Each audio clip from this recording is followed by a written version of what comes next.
namni shahaadaa qabatu dubartoota Oromoo fi Amaaraa qofaa isinitti hin fakkaatina.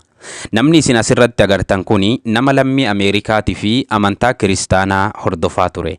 Namni kuni aartistiidha. Nama hedduu sirbaan milkaa'aa fi hordoftoota fi jaalattoota hedduu qabu. Duba namni kun makiinaa mana nadheen shan jaha daatee isa jala yaati.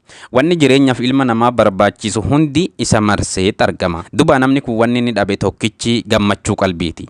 Gammachuu qalbii namni argatu nama guyyatti yeroo shan dhiqatee fuuldura rabbii isaa dhaabbatu qofaadha. Dhiqannaan matamti isaatiifuu gammachuudha. Duba namni kun eega dhukkuba isaa baree booda dawaa isaa barbaaddatu eegale. Amantiilee garagaraa qoratee eega san booda gammachuun amantaa islaamaa keessa akka jirtu hubate. Eegasii shahaadaa qabatee islaamummaa fudhatee qabeenya fi hordoftoota isaatii fi biyya isallee dhiisee hijiraa bahee Saudi Arabiyaatti galee dubartii Arabaa takka fuudhee ilmaan wajjin horataa guyyatti yeroo shan dhiqatee fuuldura rabbii isaa dhaabbataa kaaffee gurguree jireenya gammachuudha kan namni tokkollee hin arganne argataa jira.